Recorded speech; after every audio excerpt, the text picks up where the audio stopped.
નમસ્તે ખેડૂત મિત્રો, કિસાન સમાજ ચેનલમાં હું સુરેશ ગંગાણી આપનું હાર્દિક સ્વાગત કરું છું. ખેડૂત મિત્રો, હવામાન ખાતા તરફથી કમોસમી વરસાદ એટલે કે માવઠું થવાની આગાહી કરવામાં આવેલ છે. શું છે વિગત આગળ આપણે જાણીએ. દેશમાં ટ્રેક સાથે સક્રિય પશ્ચિમ વિક્ષોભ સાથે 17 માર્ચે ફરી એક વેસ્ટર્ન ડિસ્ટર્બન્સ ઉત્તર પશ્ચિમ ભારતે પ્રભાવિત કરશે તેમજ અન્ય ટ્રફ સાયક્લોન સર્ક્યુલેશન સહિતની વરસાદી સિસ્ટમ સક્રિય થતાં ગુજરાત સહિત દેશભરમાં મોસમ પલટાઈ રહી છે. તેની અસરરૂપે અસામાન્ય અગનવર્ષા બ્રેક લાગી છે અને 36 રાજ્યો અને કેન્દ્રશાસિત પ્રદેશો સહિત દેશભરમાં 20મી માર્ચ સુધીમાં સપ્તાહમાં હળવાથી ભારે માવઠાની આગાહી કરાઈ છે.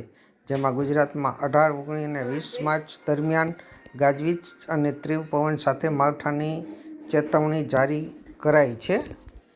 શું છે વિગત, કયા જિલ્લામાં વરસાદ પડવાની શક્યતા છે તેની વાત કરીએ તો 18 માર્ચ બુધવારે ઉત્તર ગુજરાતમાં બનાસકાંઠા, પાટણ, સાબરકાંઠા જિલ્લામાં હળવાથી મધ્યમ વરસાદ પડી શકે છે.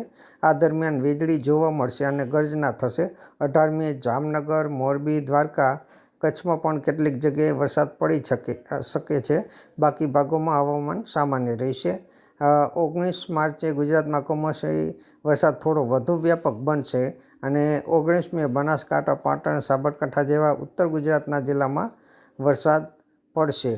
તો આ ઉપરાંત વડોદરા, છોટાઉદેપુર, નર્મદા, ભરૂચ, સુરત, ડાંગ, તાપી, રાજકોટ, સુરેન્દ્રનગર, અમરેલી, ભાવનગર, મોરબી, ગીર સોમનાથ, બોટાદ, કચ્છ અને દીવમાં પણ છૂટાછવાયા સ્થળે હળવાથી મધ્યમ વરસાદ પડવાની આગાહી છે.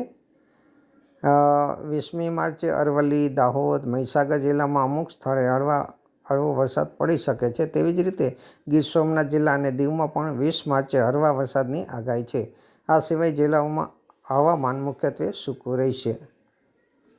18 અને 19 માર્ચે પવનની ઝડપ 30થી 40 કિમી પ્રતિ કલાક રહેવાની આગાહી કરવામાં આવી છે. તો આ હતી હવામાનની વિગત.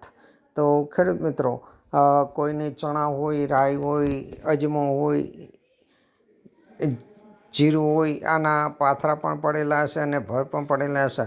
તો આ હવામાનની આગાહીને ધ્યાનમાં રાખી અને આપ એમને ઢાંકી ઢબોરીને રાખજો.